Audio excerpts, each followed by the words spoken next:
నమస్కారం.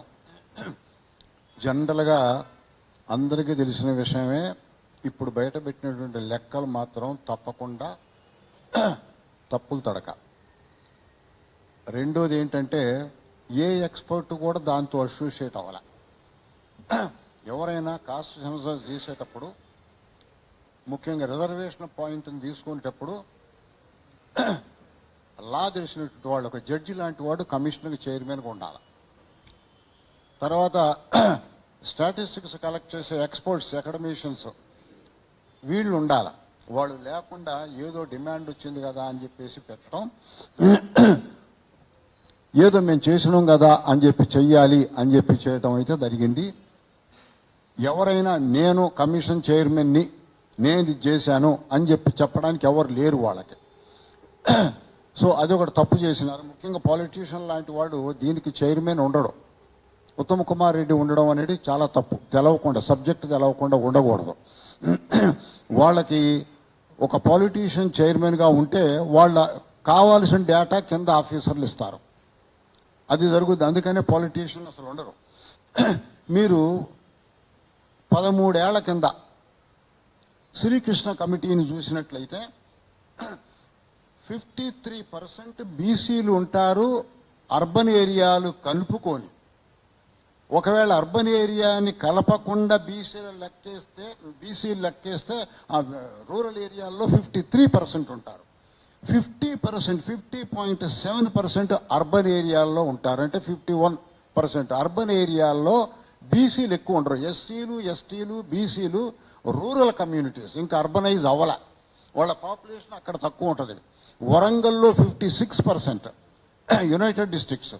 అలాగే కరీంనగర్, నిజామాబాదు, వరంగల్ జిల్లాలో బీసీలు చాలా ఎక్కువ ఉంటారన్నమాట.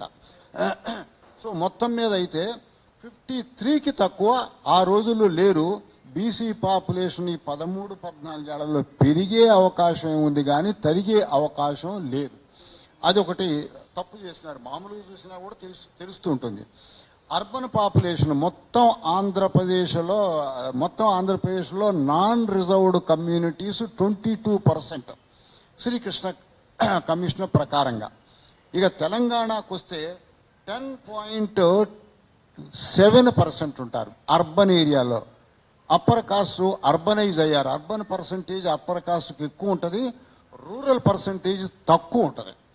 వాళ్ళు 10.5 రూరల్ ఏరియాల్లో ఉంటే 10.7 అర్బన్ ఏరియాల్లో ఉన్నారు.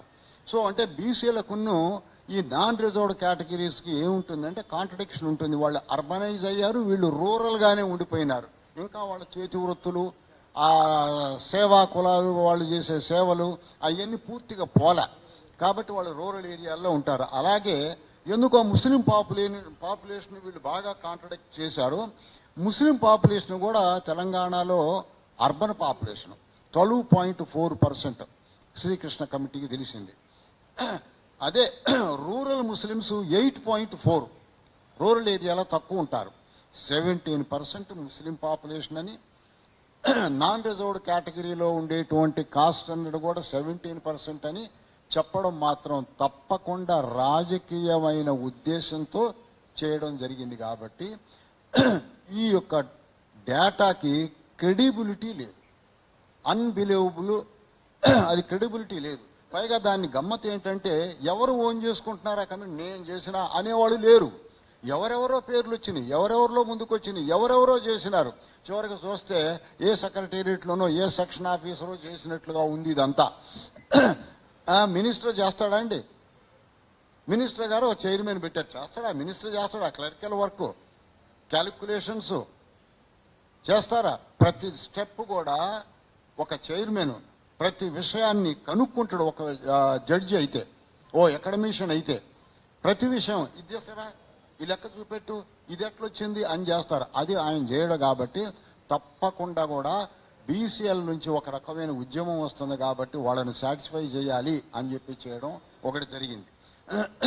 సో ఇప్పుడు ఏంటంటే, వాళ్ళు 42% రిజర్వేషన్ రూరల్ ఏరియాల్లో ఇస్తామంటున్నారు, ఏది లోకల్ బాడీస్లో. అది మంచిదే. ఒకవేళ అంతవరకైనా ఇచ్చేటట్టు, ఎలక్షన్లో వాళ్ళు తొందరగా ఉండేటట్లయితే అంతవరకైనా ఇస్తాం అనేది. ఇంకెంతవరకు ఒక చట్టం చేయడానికి ప్రయత్నం చేయలే. నిన్ననే పెడతారు అనుకున్నాం బిల్లు, ఇంతవరకు పెట్టడానికి ప్రయత్నం చేయలే. ఒకటి గమనించాల్సింది మనం అందరం ఏమిటి అంటే, లోకల్ బాడీ ఎలక్షన్స్లో కాస్ట్ చాలా ఇంపార్టెంట్ రోల్ ప్లే చేస్తుంది. రాజ్యాంగం రాసేటప్పుడు రాజ్యాంగ నిర్మాతలు అనుకున్నారు, కేంద్రంలో అయితే ప్రధానమంత్రిని ఎగ్జిక్యూటివ్ హెడ్గా పెడుతున్నాం, రాష్ట్రాలకైతేనేమో చీఫ్ మినిస్టర్ని ఎగ్జిక్యూటివ్ హెడ్గా పెడుతున్నాం, జిల్లాల్లో ఎవరిని పెట్టాలి అని చర్చకు వచ్చినప్పుడు అంబేద్కరు, జవహర్లాల్ నెహ్రూ ఇద్దరూ వ్యతిరేకించారు. పంచాయతీరాజ్ ఇన్స్టిట్యూషన్స్ అనేటి వాటిని అటానమస్ చెయ్యొద్దు, అప్పర్ కాస్టే డామినేట్ చేస్తారు. వాళ్ళు క్లియర్ చెప్పారు. ఇప్పుడు జిల్లాల్లో ఎగ్జిక్యూటివ్ పవర్ ఎవరి చేతిలో పెట్టారు? కలెక్టర్ చేతిలో పెట్టారు. ఎందుకంటే అప్పర్ కాస్ట్ వాళ్ళు ఎన్లైటన్మెంట్ ఉండదు, వాళ్ళకి కులపాలన చేస్తారు, జిల్లాల్లో వాళ్ళకి అధికారం పోవద్దు అని చెప్పేసి వాళ్ళు చేశారు. ఇప్పటికైనా అది గమనించి ఈ రిజర్వేషన్స్ ప్రపోర్షనేట్గా ఇచ్చి వీళ్ళందరినీ కూడా రూరల్ ఏరియాల్లో ఉన్నటువంటి వాళ్ళందరినీ కూడా రాజకీయంగా వచ్చేటట్టు చేసి రూరల్ ఏరియాలని కొత్త రకమైనటువంటి పాలన కిందకి తీసుకురావాలి అంటే రిజర్వేషన్ అనేటువంటి చాలా ముఖ్యం. గ్రామ రాజ్యాలు అనేటువంటి మహాత్మా గాంధీ చెప్పినప్పుడు గ్రామ రాజ్యాలు ఎవరి చేతిలో ఉండాలి అంటే చేతి వృత్తుల వాళ్ళ చేతిలో, సేవా కులాల వాళ్ళ చేతిలో అని చెప్పేసి ఆయన చెప్పాడు. గ్రామాలు రిపబ్లిక్స్ వాళ్ళందరూ ఉన్నారు అని చెప్పారు. ఇప్పటికైనా కాంగ్రెస్ ప్రభుత్వం జాతీయవాద ఇన్హెరిటెన్స్ ఉన్నది కాబట్టి వాళ్ళు తెలుసుకొని ఈ మార్పులు చేసడానికి సిన్సియర్ ప్రయత్నం చేయాల్సినటువంటి అవసరం ఉంది. కాంగ్రెస్ ప్రభుత్వం మన రాష్ట్రంలో కేసీఆర్ గారు అందించిన తిట్ల రాజకీయాన్ని వీళ్ళు కూడా ఇంపైప్ చేశారు. తిట్లే అయినాయి కానీ ప్లానింగ్ కాంగ్రెస్ పార్టీ ఇంతవరకు తెలంగాణ పరిస్థితి ఇది, మేము ఇలా చేస్తాం, ఇలా ఎంపవర్మెంట్ చేస్తాం, ఇలా మార్పు చేస్తాం అని చెప్పలేదు. కాబట్టి ఇప్పటికైనా తెలుసుకొని వెంటనే రూరల్ ఓరియంటెడ్ పాలసీని అభివృద్ధి చేసి రిజర్వేషన్లు పెట్టి పంచాయతీరాజ్ ఎలక్షన్స్ పోవడం మంచిది అని చెప్పేసి నేను సలహా ఇస్తున్నాను. మిగతా బీసీలందరూ యునైటెడ్గా ఉండండి. ఖచ్చితంగా ఒక ఉద్యమం వచ్చింది, కాంగ్రెస్ నేషనల్ కాంగ్రెస్ పార్టీ భయపడుతుంది. మనం ఖచ్చితంగా యునైటెడ్గా ఉండి ప్రెషర్ పట్టకొచ్చి మన చేతుల్లోకి రాజ్యాధికారం తీసుకొచ్చేటట్టు ముందుకు పోవాల్సిన అవసరం ఉంది అని చెప్పేసి నేను మీ అందరికి అప్పీల్ చేస్తున్నాను.